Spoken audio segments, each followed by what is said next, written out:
RI और उसके बाद पटवारी। सबसे खतरनाक पटवारी। क्या लगता है कि ये अशोनर में जो चल रहा है ये सब पटवारियों की मिली भगत? शंकरपुर मगरदा टोरिया की बात करेगा वो हटता ही जाएगा यहाँ से। अच्छा। चाहे वो किसी भी पद का व्यक्ति हो। तो ये नजदीकियों की वजह क्या है? ये नजदीकियों की वजह तो जो दिख रहा है वही सब है। मुझसे कहते हैं अरे आपको नहीं बुलाते, सब्जी मंडी का उद्घाटन हो गया तो फलाने का हो गया तो वहाँ पे हो गया, इसमें हो गया। मैंने कहा ना बुलाने दो, काम हो गया ना। मंदसौर मिल की जमीन का मुद्दा बहुत तेजी से गरमाया है। इसको बचाने के लिए बड़े स्तर पर लोगों ने मुहिम भी चालू की है।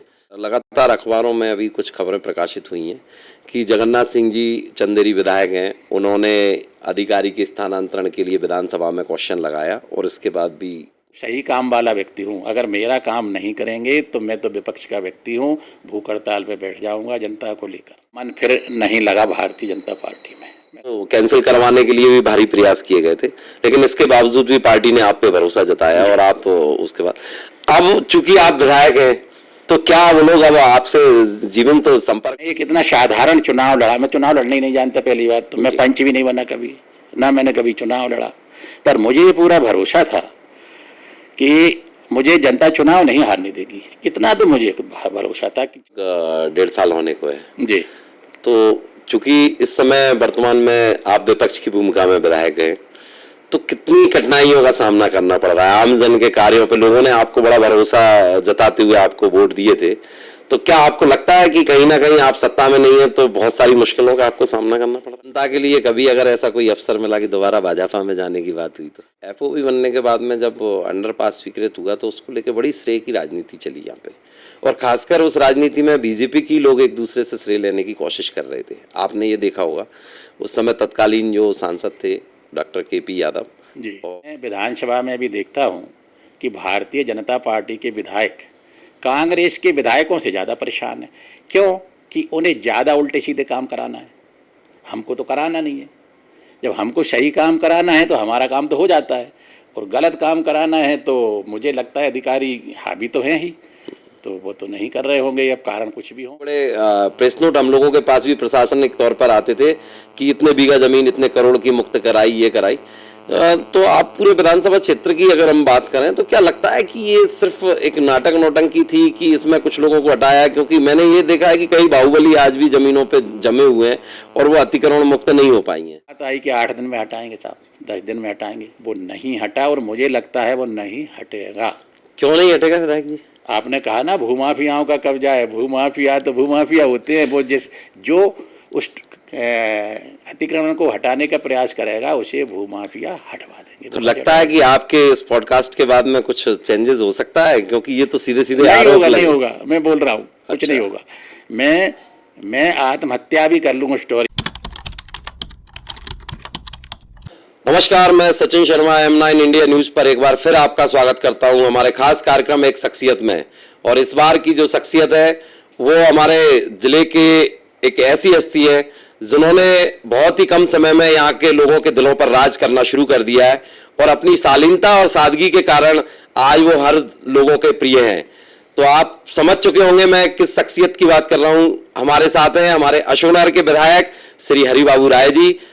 राय साहब, आपका बहुत बहुत विधायक जी स्वागत है हमारे खास कार्यक्रम में। बहुत बहुत धन्यवाद। और सबसे पहले तो विधायक जी, चूंकि आज आप पहली बार हम लोग आपसे मुखातिब हो रहे हैं तो हमारी शुरुआत में ये रहता है कि आपका जो सफर था वो आप एज ए इंजीनियर के रूप में जाने जाते थे और आज आप एज ए विधायक हैं। तो शुरुआत में अगर हम बात करें तो एक ये जो सफर के बीच में जो अंतर रहा कि आप सेवानिवृत्त होने के बाद आज विधायक जैसे पद पर बैठे हुए, तो कैसा महसूस करते हैं और किस टाइप का अंतर अपने आप में लगता है आपको? पहले तो मैं आपका हृदय से बहुत बहुत धन्यवाद देता हूँ आदरणीय संटू भैया। आपने बड़ा ही मेरे से ऐसा क्वेश्चन पूछा है मेरे जो जीवन से जुड़ा हुआ है, जो पूरे जीवन को छूता है। वास्तव में क्या है कि मैं इंजीनियरिंग की डिग्री की है मैंने ग्वालियर MITS से, और इसके पहले मैंने पॉलिटेक्निक में भी कुछ समय 1 आध साल पढ़ाया है। और ऐसा ही होते करते मेरी नौकरी लगी। मैंने 23 साल 5 महीने के करीब मैंने शासकीय सेवा की और उसके बाद मैंने सन 2013 में स्वैच्छिक सेवानिवृत्ति ले ली। उस वक्त लगभग 9 साल से ज़्यादा मेरा सेवा काल बचा हुआ था। लेकिन ना जाने ऐसा मैं भी नहीं समझ पाया कि मैंने ऐसा क्यों किया। एक्चुअली में मेरे जो निर्णय हैं जीवन के, वो मैं सेकंडों में लेता हूँ। ये मेरी एक आदत है कि अगर मुझे आपसे कोई निर्णय लेना तो 1 सेकंड बस। इसके बाद मैं कभी ना किसी से सलाह लिया, ना परिवार वालों से, ना किसी से नहीं लेता। और इसी कारण मैंने ये निर्णय लिया कि मैंने नौकरी छोड़ दी, बीआरएस ले लिया। इसके बाद मैं आप सब लोगों के बीच में यहाँ लौट आया अपने गृह जिला, और बस यहाँ थोड़ा समाज सेवा करने लगा, थोड़ा सा अपना खुद का काम करने लगा। ऐसा होते करते 2013 से 2017 तक मैं केवल सामाजिक गतिविधियों में जुड़ा रहा। हर प्रकार की समाज की गतिविधियाँ, चाहे वो गौशाला के निर्माण कार्य हों, चाहे पानी पिलाने की संस्थाएं हों, चाहे भूखे लोगों को भोजन कराना है, और कई प्रकार की मैं ये कह सकता हूँ कि धार्मिक सामाजिक गतिविधियों से मुझे लोगों ने जोड़ा। जो कि मेरा वास्तविक जीवन है वो यही है, समाज सेवा। इसके बाद फिर वास्तविकता यह है कि भारतीय जनता पार्टी के जो यहाँ पर पहले अध्यक्ष रहे जय कुमार सिंघई जी, उनने मुझे कहा कि मैं उनके साथ काम करूं, और उनने मुझे जोड़ा और अनुसूचित जाति मोर्चे का जिला अध्यक्ष बनाया। और बस मैं उनके साथ काम करता रहा और सारे ज़िले में घूमता रहा, लोगों से मिलता जुलता रहा, लोगों का आशीर्वाद कुछ ऐसा मिलता रहा, और वो धीरे धीरे मैं इस सार्वजनिक क्षेत्र में आ गया। मेरा कोई राजनीतिक ना तो वंशानुगत कोई है, पहले भी नहीं है, और ना ही ऐसा कुछ था, ना ही मेरा मन था, पर परिस्थितियाँ ऐसी बनती चली गई और मैं भारतीय जनता पार्टी में खूब काम किया। लोगों ने मुझे बहुत आशीर्वाद दिया, वहाँ के लीडर्स ने भी दिया, और पूरे क्षेत्र की जनता ने भी मुझे बहुत आशीर्वाद दिया साहब। देखिए, अब समय की बात है कि 2020 में भारतीय जनता पार्टी में कांग्रेस से बहुत सारे लोग आ गए जी। ये आना जाना होता है, मैं इसका कोई विरोधी नहीं हूँ जी। कि क्यों आ गए, ये अलग परिस्थितियाँ थी, वो आ गए। मेरा मन फिर नहीं लगा भारतीय जनता पार्टी में। मैंने सोचा कि दीनदयाल जी वाली पार्टी जिसके सिद्धांत ये थे कि सूखी रोटी खा के, चना खा के, फलाना, ये माने उस तरीके का जो जी। उनके सिद्धांत थे कि अंतिम व्यक्ति को आगे की पंक्ति तक कैसे लाया जाए, तो पार्टी का वो जो चाल चरित्र चेहरा मुझे उस समय तो नहीं लगा अच्छा, कि जिस उद्देश्य से पार्टी काम करती है भारतीय जनता पार्टी, और ये क्या हुआ जो सोच नहीं सकते थे वो हुआ। मेरा मन विचलित हो गया, और मैं आज आपसे बिल्कुल, चूँकि जी बिल्कुल, मुझे कहने का आज मौका मिला है, आपने मुझे मौका दिया है, तो मन में रखने का भी कोई मतलब नहीं है। मैं चाहता हूँ ये सब लोगों तक पहुँचे आपके जरिए, जी। और मैंने मन बना लिया कि मैं अब इस पार्टी में नहीं रहूँगा। बहुत मान मनौवल हुआ, लेकिन मैंने बोला ना कि मैं सेकंडों में निर्णय लेता हूँ, ले लेता हूँ तो ले लेता हूँ, बदलता नहीं हूँ। बस इतना ज़रूर है कि बदलता नहीं, चाहे जैसी परिस्थिति आ जाए। मैं साहब पार्टी छोड़ के और कांग्रेस में मैंने ज्वाइन कर लिया। समय चक्र है, उस वक्त मुझे टिकट नहीं मिला 2020 में, कोई बात नहीं, मैं काम करता रहा। 2023 में कांग्रेस पार्टी ने मुझे टिकट दिया। मैंने टिकट के लिए कोई प्रयास भी नहीं किया, ना मैं टिकट मांगने ऐसा दौड़ भाग किया, ना मैंने बहुत सारा सपोर्ट जुटाया, कुछ नहीं किया मैंने। केवल जनमानस ने जो मुझे आशीर्वाद दिया, और जो क्षेत्र की जो आवाज़ थी, उस आवाज़ के कारण मुझे टिकट मिला। वो मेरे ऊपर जनता का आशीर्वाद। विधायक जी, अपन जब अब टिकट की चर्चा भी चल रहे हैं, तो जिस समय आपका टिकट हुआ था तो बहुत सारे कांग्रेसियों ने जबरदस्त तरीके से आपका विरोध किया था जी। तो उसके बाद आपका और आपको मतलब टिकट को कैंसिल करवाने के लिए भी भारी प्रयास किए गए थे, लेकिन इसके बावजूद भी पार्टी ने आप पे भरोसा जताया और आप उसके बाद, अब चूंकि आप विधायक हैं, तो क्या वो लोग अब आपसे जीवंत संपर्क बनाए हुए हैं कि वो लोग आपसे कटे हुए हैं? देखिए, राजनीति में एक्चुअली में अवसरवादिता बहुत हो चुकी है, ये आप भी जान रहे हैं, सब लोग जानते हैं। मैं थोड़ा सा, मेरा एक नेचर थोड़ा हटके है, मैं किसी को छोटा बड़ा नहीं मानता, यही मेरी एक गलती मान लीजिए आप। चाहे वो मजदूर हो और चाहे वो कोई बहुत बड़ा आदमी हो, मेरी समझ में दोनों बराबर से लगते हैं। तो कुछ लोगों को लगता है कि शायद मैं उनको वो नहीं करता हूँ, पर ऐसा नहीं है। आत्मा से मैं सबका सम्मान करता हूँ, मैं दिखावा नहीं करता। तो कुछ लोग मेरे से इस कारण मेरा विरोध किए, और जो विरोध किए तो स्वाभाविक है कि टिकट में ऐसा लगता था कि शायद नहीं मिलेगा। तो मेरा ये सोच था नहीं मिलेगा तो नहीं मिलेगा, लेकिन हमारा जो वरिष्ठ नेतृत्व है, जिसमें माननीय कमलनाथ जी, माननीय राजा साहब, माननीय जयवर्धन सिंह जी और पूरी जो टीम, इन सब ने मुझ पर भरोसा किया। और इन्हें ये पता था कि जन आशीर्वाद इसके साथ है, क्योंकि जनता हमेशा बोलती थी कि इनको टिकट दो तो ये जीत सकते हैं, तो उन्हें भी भरोसा लगा। अब विरोध तो क्या है साहब कि टिकट मांगने वाले बहुत सारे लोग थे कांग्रेस में उस समय, और टिकट मांगने तक विरोध होता है, सब अपना अपना टिकट मांगते हैं, पर मैं अकेला पड़ गया और बाकी टिकट मांगने वाले सब एक हो गए जी और उनमें से वो यही कहते थे कि हम में से किसी को दो। जी पर बिल्कुल। पार्टी का निर्णय, उनने मेरे को समझा और जनता ने मुझे आशीर्वाद दिया। और मैं एक इतना साधारण चुनाव लड़ा, मैं चुनाव लड़ने ही नहीं जानता पहली बात तो, मैं जी पंच भी नहीं बना कभी, ना मैंने कभी चुनाव लड़ा, पर मुझे ये पूरा भरोसा था कि मुझे जनता चुनाव नहीं हारने देगी। इतना तो मुझे भरोसा था कि चाहे जितने वोट से जीतूं, पर ये मुझे जिता के ही ये बीच रहेंगे। में रोकूंगा, मतलब वो भरोसा कैसे कायम हुआ, मतलब किस, हाँ, आपने, उसके पीछे की वजह क्या थी? वजह ये है कि मैं पूरे क्षेत्र में आता जाता था और लोग मुझसे हमेशा, बूढ़े बुजुर्ग सब आशीर्वाद देते थे, और कई तो ये बोलते थे कि अरे मरने के पहले तुझे वोट दे दें तो कम से कम हमको ये लगेगा कि हमने माने, जो वो कहते थे कि इसे वोट दे दें, उनका मन हाँ था, मन था। मन था। और आज भी वो लोग कहते हैं कि देख हमने तुझे वोट भी दिया, तू जीत भी गया, हमारा आशीर्वाद तेरे साथ आज भी है। तो मुझे भरोसा था सब पर। मेरी जेब में तो वोट है नहीं है, सही बात। मेरा अकेला वोट है। मैं कैसे कहूँ कि मेरे घर वाले भी मुझे वोट दे देंगे, उनका अपना मत है, देंगे और नहीं देंगे, हो सकता है वो मुझे मेरे घर के पसंद ना करते, एक बात बता रहा सही। हूँ। तो ये, लेकिन मुझे पूरा जनमानस पे भरोसा था, तो इस कारण मैंने कभी नहीं सोचा कि मैं चुनाव हारूंगा।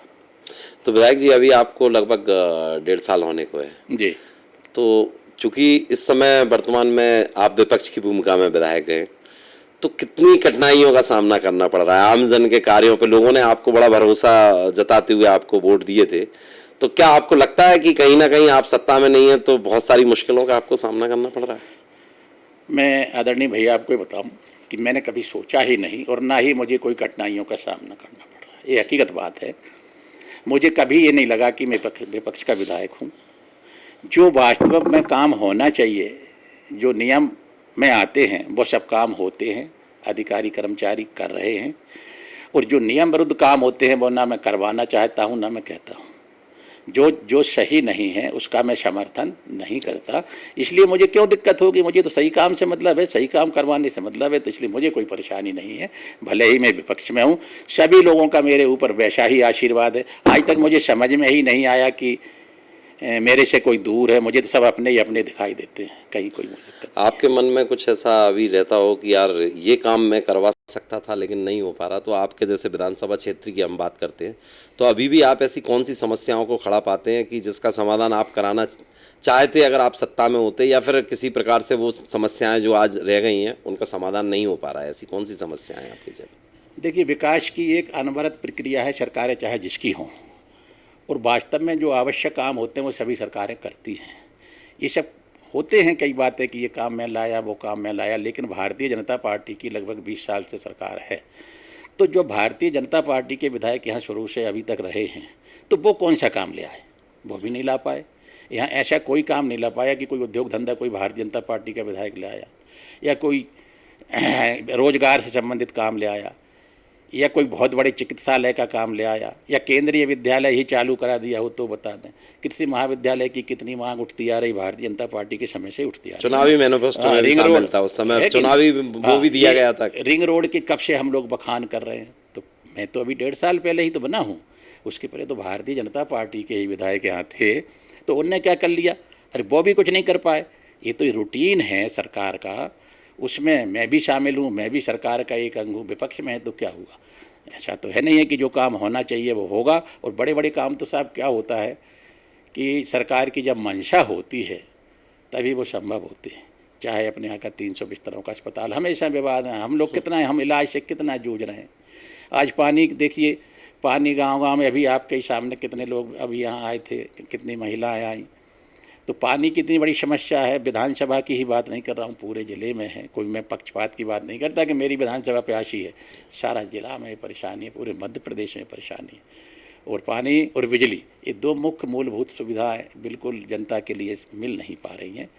बाकी तो जीवन कट जाता है, पर इनके बगैर नहीं कट पा रहा है। सरकार अब इससे लड़ने की क्या उनकी योजनाएं हैं वो समझ में नहीं आ पा रही हैं, और लोग बहुत परेशान हैं। मतलब मूलभूत समस्याओं को लेके लोग परेशान हैं और सरकार उसका हल नहीं खोज पा रही है सीधी तौर कहाँ पे। खोज पा रही है, बहुत ज़्यादा परेशानी है, मवेशी प्यासी अंधेरे में लोग पड़े हैं।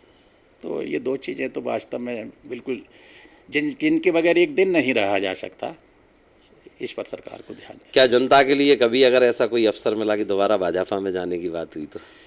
नहीं, मेरा ऐसा कुछ नहीं है। मैंने आपको बताया कि मैं भाजपा में था, और किस परिस्थिति में मैं आया, जब दीनदयाल जी के विचारों वाली भाजपा के विचार ही उल्टे हो गए, तो मेरा मन खिन्न हुआ, इसलिए मैं आया।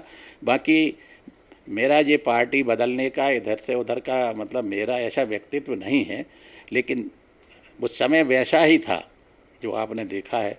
हम जैसे कार्यकर्ता जो रात दिन भारतीय जनता पार्टी के लिए हमने काम किया है, पूरे मन से किया है, तो दुख तो होता है कि क्या निर्णय ले लिया।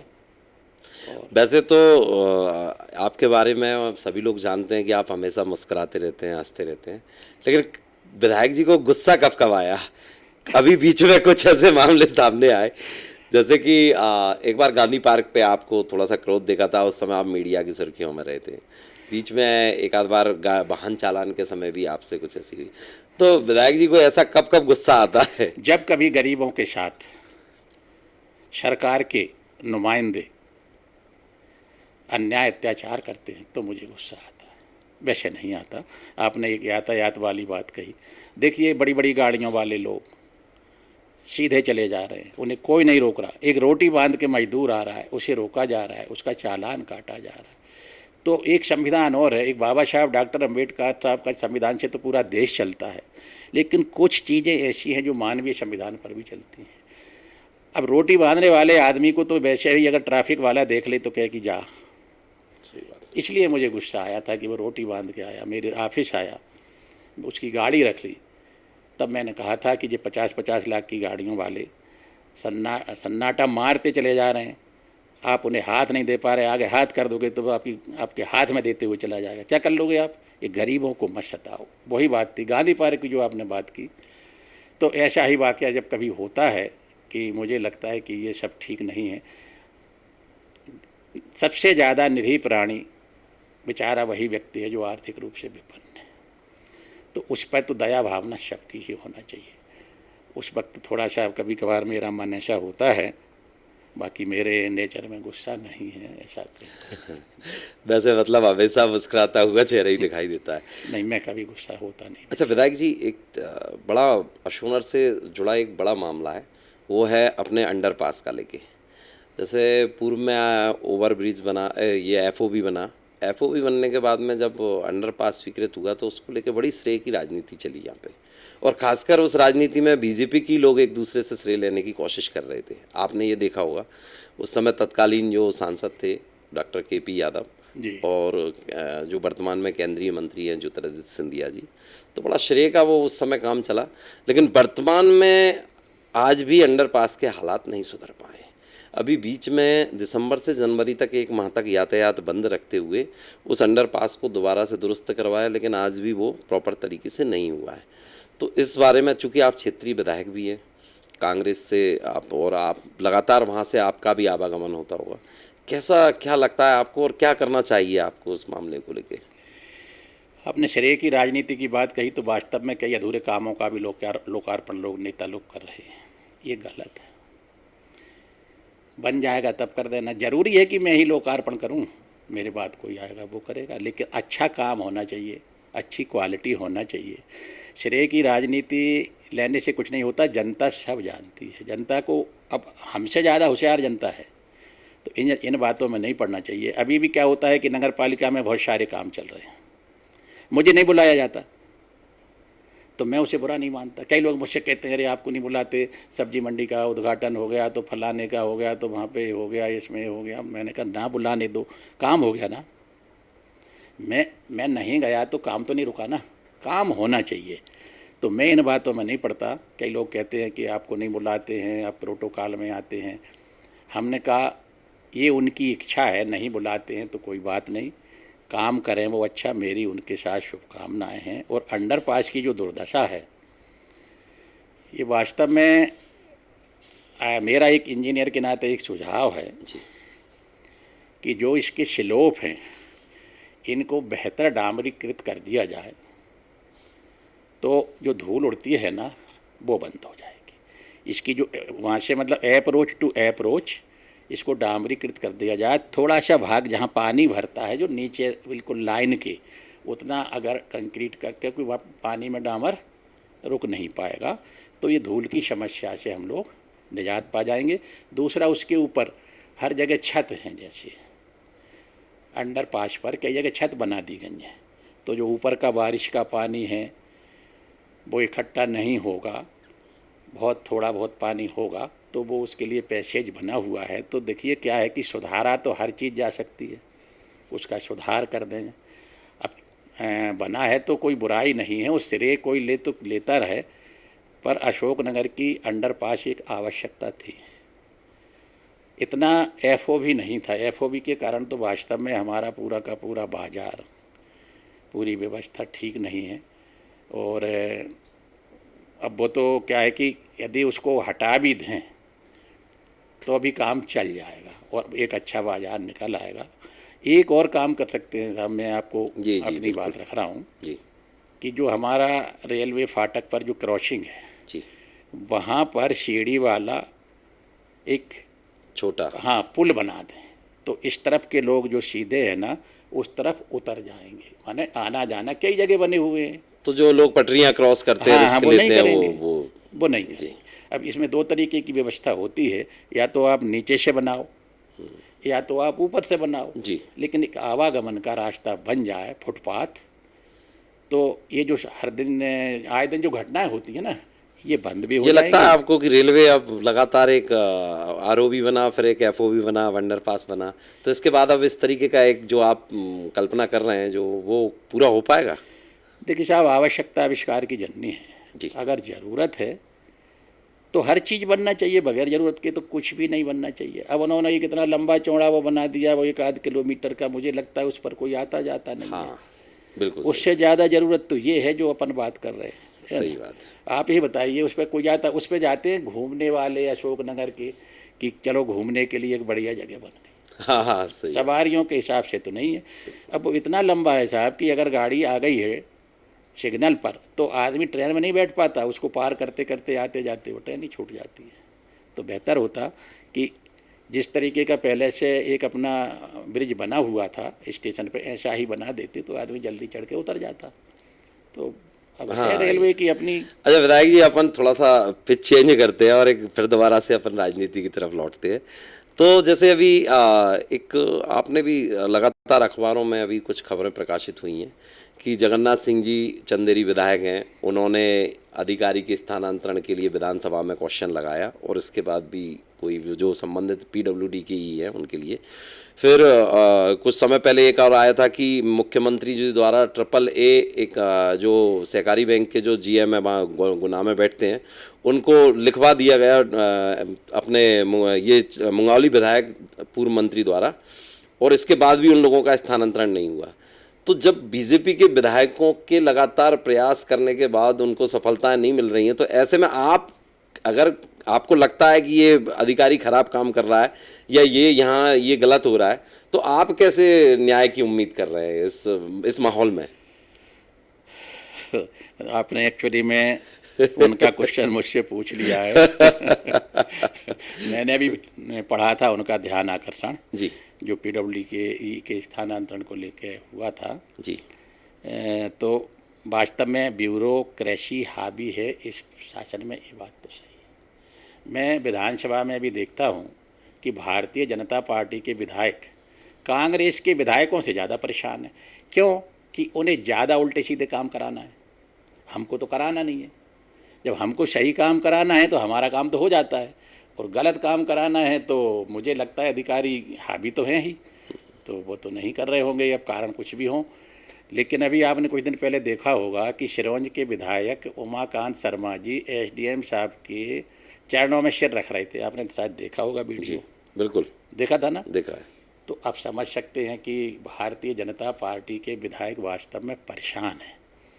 अब कुछ सही काम भी कराते होंगे, वो भी नहीं हो रहे होंगे, हो सकता है कुछ इधर उधर के कराते हों, अब जैसा कि एक परिपाटी बनी हुई है।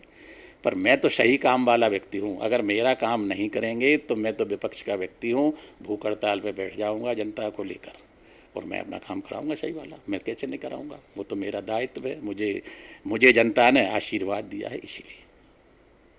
तो आगे भविष्य में आपकी और क्या नई ऐसी प्लानिंग है? पहले तो अगर हम विधानसभा क्षेत्र के विकास की बात करें तो आपके पास भी कुछ जहन में ऐसी प्लानिंग्स होंगी कि इन प्लानिंग को पूरा होना चाहिए, तो क्या आप पाते हैं ऐसी कौन सी विशेष चीज़ें हैं जो जहाँ होना ज़रूरी है?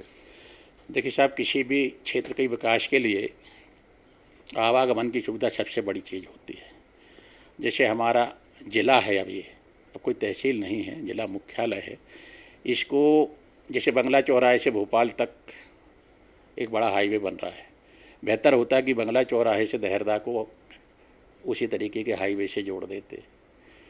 जैसे रेलवे लाइन की बहुत पुरानी मांग है, रेलवे लाइन जो ललितपुर से जोड़ने वाली बात चलती है उसको भी जोड़ते। हमारे यहाँ चिकित्सा के मामले में आपको पता है कि सबका एक सपना है कि यहाँ बड़ा अस्पताल बने, केंद्रीय विद्यालय का भी सब सोचते हैं। हर कोई सोचता है कि यहाँ एक कृषि विश्वविद्यालय बने, क्योंकि 200 किलोमीटर दूर हर जगह कृषि महाविद्यालय है, चाहे आप इंदौर समझिए, चाहे जबलपुर, भोपाल, ग्वालियर। ये सेंट्रलाइज एरिया है, बिल्कुल सेंटर में है हम। यदि कोई ऐसी संस्था यहाँ खुलती तो सबकी इच्छाएँ हैं कि एक महाविद्यालय, कृषि महाविद्यालय यहाँ बने। तो बहुत सारे काम है, कोई उद्योग धंधा, हमारा ये कृषि प्रधान क्षेत्र है, उससे संबंधित कोई यहाँ पर उद्योग धंधे लगें। ये ऐसा ज़िला है जो उद्योग विहीन है। अब पलका टोरी का आपने हास्य देखा, अपन उद्योगों की बात करते करते मेरे दिमाग में पलका टोरी आ गई, जिसमें 20-20 फीट की खदानें मुरम निकाल ली गई उस उद्योग वाले, जो औद्योगिक क्षेत्र के लिए जो आवंटित जमीन थी। अब ये बताइए, लगता है ये किसके द्वारा? आपने ये चुनाव के समय बड़ा मुद्दा गरमाया था उस समय जब आपका विधानसभा चुनाव था। तो आपने शायद किसी इंटरव्यू में भी इसको लेके बड़ा एक तो मैंने ये भी प्रश्न भी लगाया था विधानसभा में जी, इसको लेके मैंने क्वेश्चन लगाया था। मैंने जैसे ये भी एक क्वेश्चन लगाया था कि इस ज़िले को 22 साल हो गए लेकिन इस ज़िले का गजेटियर नहीं है, ज़िले की पहचान ही नहीं है आपके की, वो भी मैंने लगाया। मैंने पर्यटन जिला बनाने के लिए इसका पूरा सबूत दिए कि हमारे यहाँ कितने पुरातत्व के वो हैं।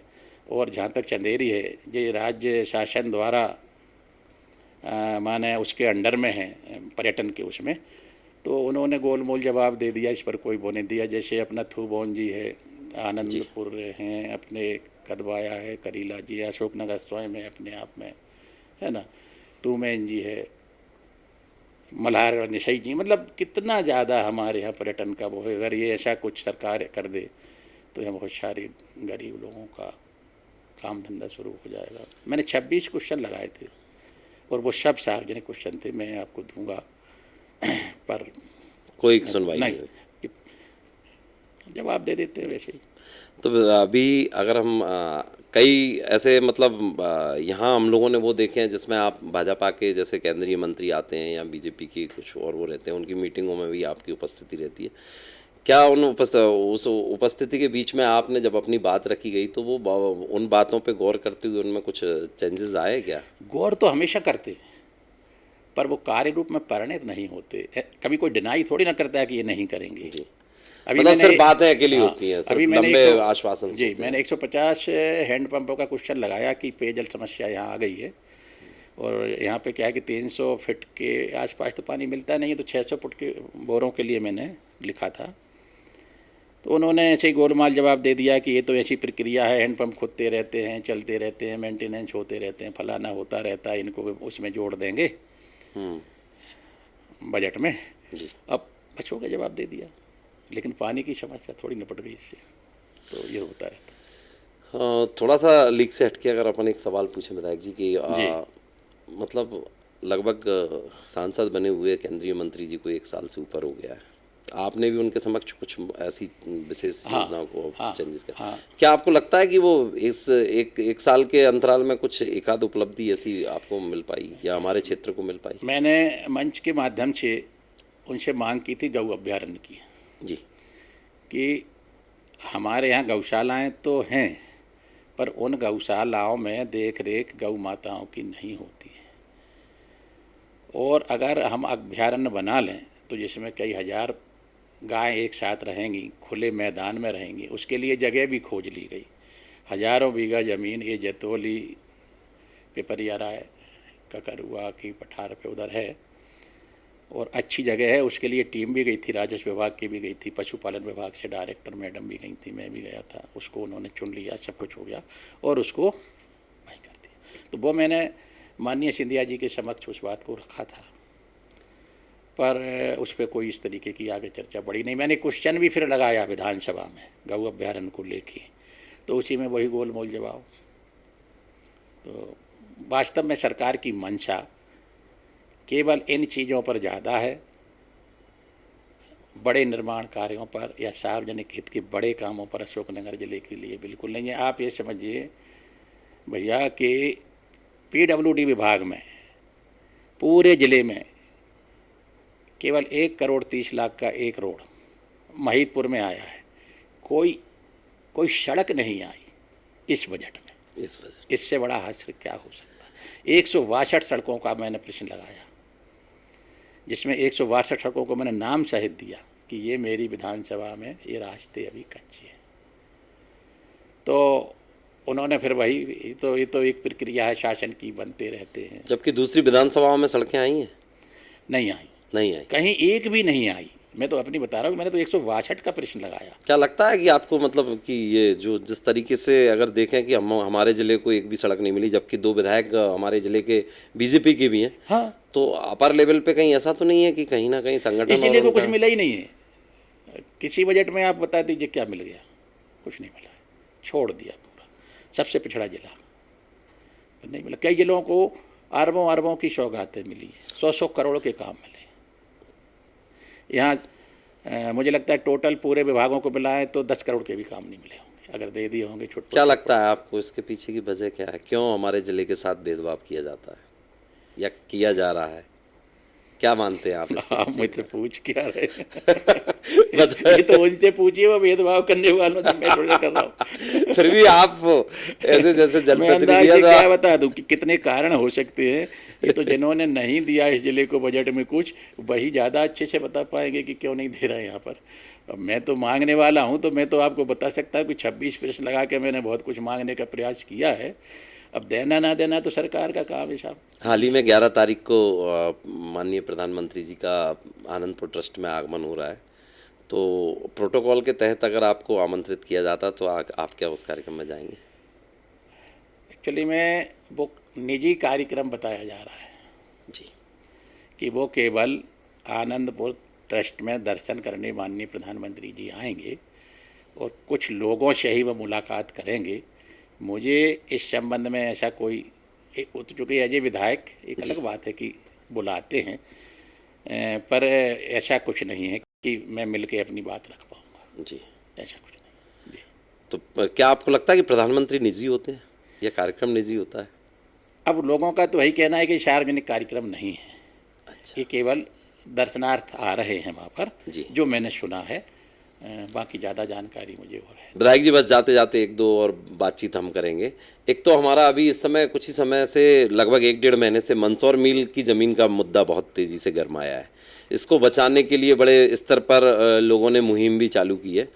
तो क्या लगता है आपको, वहाँ मंदसौर मिल की अगर ज़मीन बचती है जिस पे लगातार अभी असामाजिक गतिविधियाँ भी होती हैं, वहाँ पे कई लोगों ने कब्जे भी कर रखे हैं, तो उसका क्या उपयोग होना चाहिए और वो कैसे, क्या इसको शहरवासियों को आगे आना चाहिए इस ज़मीन को बचाने के लिए?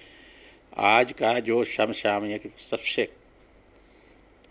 अच्छा विषय है और जो शहर के हित का है, सबके हित का है, वो मंदसौर मिल की ज़मीन है।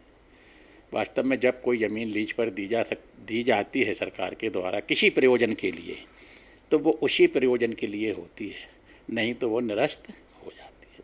अब अगर वो मिल के लिए जिसके लिए दी गई थी उन्होंने नहीं लगाया तो वो ज़मीन तो अपने आप सरकारी हो जाती है, और उसको दाव पेंच करके किसी के नाम पर कर देना, फिर उसको कोर्ट तक जाना, फिर ये इसको मतलब कुछ ऐसा लगता है जैसे कि निजी करने का एक तरीके का प्रयास होना, ये बहुत गलत है। इसके लिए तो पूरे ज़िले को एक साथ खड़ा हो जाना चाहिए कि ये ज़मीन सरकार की है और इसे सरकार के ही काम में आना चाहिए। जैसे अभी अस्पताल की बात करते हैं कि यहाँ अस्पताल बन जाए, उसके पीछे का कारण ये रहा कि एक हॉस्पिटल अपनी ज़िले की यहाँ हॉस्पिटल है, और अगर एक थोड़े नज़दीकी दूसरी बड़ी हॉस्पिटल बनती है तो जो मरीजों को आना जाना, डॉक्टर का आना जाना एक थोड़ा सा आसान हो जाएगा। वैसे तो अस्पताल को उधर अदालत के आसपास जगह की बात चल रही है कि वहाँ है, तो चाहे अस्पताल बन जाए, चाहे जनता के हिसाब से हम कहते हैं कि कुछ भी बन जाए, एक बहुत बड़ा मार्केट ही बन जाए, तो वो जनता ही के लिए होना चाहिए, ना कि किसी निजी व्यक्ति के लिए। और बहुत सही लड़ाई लोग लड़ रहे हैं, हम सब उनके साथ हैं। सबसे पहले मैंने पत्र लिखा था, आपने ध्यान दिया होगा जी। अभी शायद 1 महीने पहले मैंने, जब मुझे पता लगा कि इस पर डबल बेंच में मुकदमा लगना चाहिए, अपील लगना चाहिए, तो मैंने माननीय कलेक्टर साहब को लिखा था। इसके कुछ दिनों बाद से फिर ये सब होने मुहिम लगा, अभियान और शुरू मैं हुआ। इन दिनों में बाहर भी रहा, और मैं तो आप सबसे, सभी आप लोग बुद्धिजीवी हैं, आप तो लोकतंत्र का चौथा स्तंभ हैं, आप लोगों की बड़ी भूमिका है, रहेगी। इसमें ज़रूर आप अपनी पूरी ताकत लगा रहे हैं, मैं भी जानता हूँ, हर दिन आप ही लोग लगा रहे हैं, पर हम सब लोगों को इकट्ठा करने का काम भी आप ही लोग करेंगे तो ज़्यादा सरल हो जाएगा, क्योंकि आपका जो माध्यम है ये जन जन तक जाता है, और लोग उसको पढ़ते हैं, लोग उसको सुनते हैं, प्रेरित होते हैं। इसको बचवा लीजिए। मैं तो आपसे, सभी मीडिया बंधुओं से, आपके माध्यम से पूरी जनता से विनम्र निवेदन कर रहा हूँ। विधायक जी, एक हमारे जिले में एक बड़ा अभियान चला हुआ था, अतिक्रमण हटाओ अभियान, जिसमें कई लोगों की ज़मीनों को मुक्त कराया गया, और एक बड़े बड़े प्रेस नोट हम लोगों के पास भी प्रशासनिक तौर पर आते थे कि इतने बीघा ज़मीन इतने करोड़ की मुक्त कराई, ये कराई। तो आप पूरे विधानसभा क्षेत्र की अगर हम बात करें तो क्या लगता है कि ये सिर्फ एक नाटक नौटंकी थी कि इसमें कुछ लोगों को हटाया है? क्योंकि मैंने ये देखा है कि कई बाहुबली आज भी ज़मीनों पे जमे हुए हैं और वो अतिक्रमण मुक्त नहीं हो पाई हैं। तो इसमें प्रशासन का दोहरा रवैया देखा गया, या फिर ऐसा देखा गया कि ये अभियान चलाकर राजस्व विभाग के लोगों ने अपनी जेबों को गर्म किया है? वास्तव में पत्रकारिता के क्षेत्र में इतना स्पष्ट बोलने वाले व्यक्ति, मैं आपको प्रणाम करता हूँ कि जो बड़े बड़े भूमाफिया हैं उनका कुछ नहीं बिगड़ा। जो गरीब वरीब जे थोड़े बहुत दाएँ बाएँ कुछ से गाँव में कर लेते हैं, उनको तो हटाया या प्रयास किया। मैं आपको एक उदाहरण बताता हूँ कि मगरदा शंकरपुर की टोरिया, जिसे मैं कई वर्षों से, जिसके बारे में लिखा पढ़ी प्रशासन से करता आ रहा हूँ कि शंकरपुर टोरिया के आसपास सैकड़ों बीघा ज़मीन पर लोग खेती कर रहे हैं अतिक्रमण करके, और उसको एक अभी थे वो शुक्ला जी थे, विवेक शुक्ला जी, वो उन्होंने अपनी टीम बनाई, दूसरे देश जाने वाले थे, उनका ट्रांसफ़र हो गया, वो बेचारा शिकार हो गया। वो मगरदा शंकरपुर के चक्कर में तहसीलदार से हट गए, तो फिर वो मुझे मिले कि भाई साहब मुझे तो हटा ही दिया। हमने कहा आपको क्या हटा दिया? जो शंकरपुर मगरदा टोरिया की बात करेगा वो हटता ही जाएगा यहाँ से। अच्छा। चाहे वो किसी भी पद का व्यक्ति हो। मैंने इस क्वेश्चन को विधानसभा में लाया, बिल्कुल लिख के लगाया कि पूरी शासकीय रकबा कितना है शंकरपुर ग्राम का, खसरा वाइज उसको बना के दें, किस किस व्यक्ति का अतिक्रमण कौन कौन से खसरे पर कितने कितने रकबे पर कब से है वो भी बताए, वो भी बताया। अभी तक क्यों नहीं हटाया, कब हटाएंगे, क्या मिली भगत है, मैं वो क्वेश्चन वो भी आपको दूंगा। तो उस पर बात आई कि 8 दिन में हटाएंगे साहब, 10 दिन में हटाएंगे, वो नहीं हटा, और मुझे लगता है वो नहीं हटेगा। क्यों नहीं हटेगा विधायक जी? आपने कहा ना भूमाफियाओं का कब्जा है, भूमाफिया तो भूमाफिया होते हैं, वो जो उस अतिक्रमण को हटाने का प्रयास करेगा उसे भूमाफिया हटवा देंगे। तो लगता है कि आपके इस पॉडकास्ट के बाद में कुछ चेंजेस हो सकता है, क्योंकि ये तो सीधे सीधे नहीं आरोप होगा, लगे। नहीं होगा, मैं बोल रहा हूँ कुछ अच्छा। नहीं होगा। मैं आत्महत्या भी कर लूँगा स्टोरिया पे जाके, तो भी कुछ नहीं होगा। इतना तगड़े भूमाफिया यहाँ हैं कि वो सरकारी ज़मीनों पर तो कब्जा कर ही लिए हैं, वो निजी ज़मीनों पर कब्जा कर लेते हैं तो कुछ नहीं होता। उन्हें लगता है कि ये ज़मीन अच्छी है, किसी निजी व्यक्ति की कमज़ोर है उस पर कब्जा कर लेते, उसकी ज़मीन मतलब ये समझिए कि रोड पर है तो उसे पीछे दे देते। तो ये जो राजस्व विभाग की इतनी लंबी टीम रहती है जिसमें कलेक्टर, फिर एडीएम, फिर एसडीएम, फिर तहसीलदार, फिर इसके बाद में आरआई और इसके बाद पटवारी, सबसे खतरनाक पटवारी। क्या लगता है कि ये अशोनर में जो चल रहा है ये सब पटवारियों की मिलीभगत से चल रहा है पूरा? एक ज़माना था साहब जब कलेक्टर साहब से पटवारी मिल नहीं पाते थे, आपने भी देखा। जी बिल्कुल। हाथ बांधे आधा किलोमीटर दूर खड़े रहते थे। आज साथ में बैठ के बात करते हैं तहसीलदार, पटवारी, एसडीएम, कलेक्टर साहब। दूरियां बची ही नहीं। तो ये नज़दीकियों की वजह क्या है? ये नज़दीकियों की वजह तो जो दिख रहा है वही सब है ना। बड़ा आप ये देखिए कि वो अभी एक पटवारी निलंबित हुआ है जिसने पट्टे हाँ। की ज़मीन है, ठीक, आदिवासियों की ज़मीन है, और किसी निजी व्यक्ति की ज़मीन को ही उसे पता नहीं चला, दूसरों के नाम पर कर दिया साहब। जी।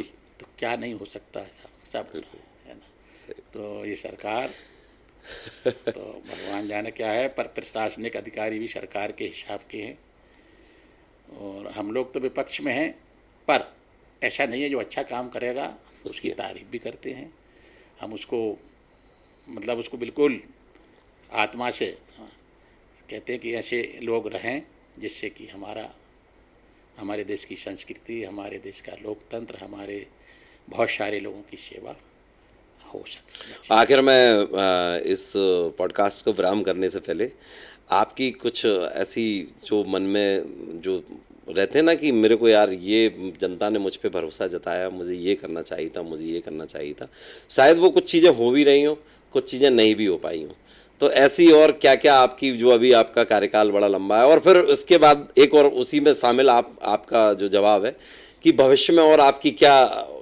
इच्छाएं या क्या जो कह सकते हैं मनोरथ हैं कि मुझे यार इस पद पे और होना चाहिए तो मैं ये कर पाऊंगा, तो बस ये और विधायक जी बताइए, फिर हम अपने पॉडकास्ट को विराम करते हैं। पहले तो मैं उस जनता जनार्दन को प्रणाम करता हूँ जिन्होंने मुझ जैसे छोटे से कार्यकर्ता को इतना मान सम्मान दे दिया कि मैं जीवन भर आभारी रहूँगा। मैं क्या कर सकता हूँ कि बात आपने कही, मैं कुछ नहीं कर पाऊँगा तो मैं वो तो कर सकता हूँ जो मुझे खुद करना है, कि मैं ऐसा कोई काम नहीं करूँगा जी जिससे कि उन्हें लगे कि किसी गलत आदमी को वोट दिया, किसी गलत आदमी को सपोर्ट किया। मैं किसी के साथ ऐसा काम नहीं करूँगा जो मुझे खुद पसंद नहीं कि मेरे साथ हो। किसी का मान, किसी का सम्मान, किसी की ज़मीन, किसी की जायदाद, किसी का लड़ाई, किसी का झगड़ा, किसी का विवाद, किसी की संपत्ति, मुझे कोई लेना देना नहीं है। तो मेरा एक उसूल है कि मुझे बहुत ना मेरी इच्छाएं हैं, मैं एक छोटा सा व्यक्ति, और अगर उनने मुझे इतना बड़ा प्रतिनिधि बनाया है तो मुझे इससे ज़्यादा की उम्मीद अब करना मतलब व्यर्थ है, मुझे नहीं करना चाहिए। ना मैंने ये उम्मीद की थी, ना मैं इस क्षेत्र का व्यक्ति हूँ। क्या बच्चों को एक उसमें एक सवाल और रह गया, आपके जो बच्चे हैं क्या उनको राजनीति में आप लेके? देखिए ये तो बच्चों के ऊपर है, यदि वो लोगों के बीच में काम करना चाहते हैं, लोगों की सेवा करना चाहते हैं, उनका उद्देश्य अच्छा है, उद्देश्य अच्छा होना चाहिए। ये नहीं कि मैं बनने के बाद इसे लूटूंगा, उसको खचूटूंगा, उसको लड़ाऊंगा, उसकी FIR कराऊंगा, उसको बंद कराऊंगा, ये सब नहीं। अगर अच्छे मन से वो लोगों की सेवा करना चाहते हैं तो वो क्षेत्र में सबके लिए क्षेत्र खुला है। मेरे बच्चों की क्या बात है, हर किसी के लिए खुदा है। बच्चे चाहें अपनी मर्जी से वो कर सकते हैं, और नहीं तो जनता जनार्दन है, बहुत चालबाजी नहीं चलती है, करना भी नहीं चाहिए, ये मेरा सोच है। बहुत बहुत धन्यवाद आपका विधायक जी। आपका भी बहुत बहुत धन्यवाद कि आपने मुझे इस लायक समझा। अरे विधायक, तो ये थे हमारे क्षेत्रीय विधायक अशोनर के विधायक श्री हरिबाबू राय साहब, और आपने इनके बारे में जो कुछ अनसुलझे जो और सवाल थे जो नहीं जानते थे वो हमने पूछने की कोशिश करी, और आगामी समय में एक बार फिर हम एक नई शख्सियत के साथ आपसे रूबरू होंगे। तब तक के लिए आप सभी को नमस्कार। नमस्कार।